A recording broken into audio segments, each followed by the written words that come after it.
వచ్చే అసెంబ్లీ సమావేశాల్లో job calendar ప్రకటిస్తాం. ఇచ్చిన నోటిఫికేషన్ ప్రకారమే ఉద్యోగాల భర్తీ చేస్తామన్న CM Revanth Reddy.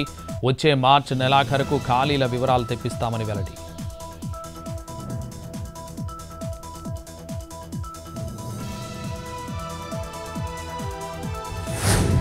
Red book అమలుపైనే ప్రభుత్వం దృష్టి పెట్టింది. మేనిఫెస్టోను పూర్తిగా పక్కన పెట్టారన్న అంబటి రాంబాబు.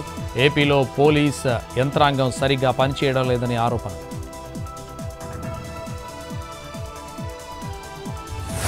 నల్గొండలో కొత్త బస్సులు ప్రారంభించిన మంత్రి పొన్నం కోమటిరెడ్డి.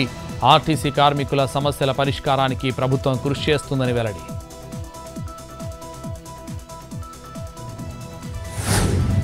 కామారెడ్డి జిల్లా రామారెడ్డిలో వీఆర్ఏ సూసైడ్.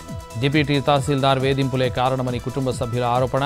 సూసైడ్ నోట్ ఆధారంగా పోలీసుల దర్యాప్తు.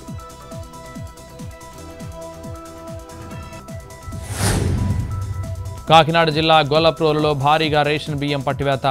రాయ్పూర్కి తరలిస్తుండగా పట్టుకున్న అధికారులు 20 లక్షల విలువ ఉంటుందని అంచనా. అనంతపురం జిల్లా సింగనమలలో వర్షం కోసం పూజలు. వానలు కురవాలని కప్పలకు పూజలు చేస్తున్న స్థానికులు.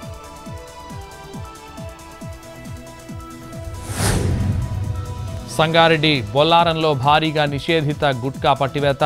తరచూ దాడులు జరుగుతున్నా ఆగని అమ్మకాలు. నెల రోజుల వ్యవధిలో 20 లక్షల విలువైన గుట్కా సీజ్.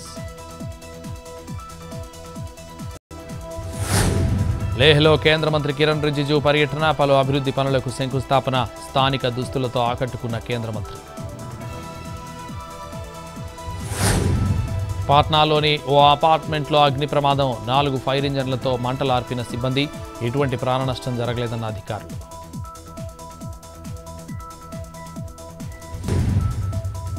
ఉత్తరప్రదేశ్ గోరఖ్పూర్లో ఉప్పొంగిన రప్తి నది.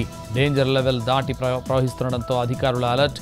నదీ పరివాహక ప్రాంత ప్రజలకు నిత్యావసర వస్తువులు అందజేశారు.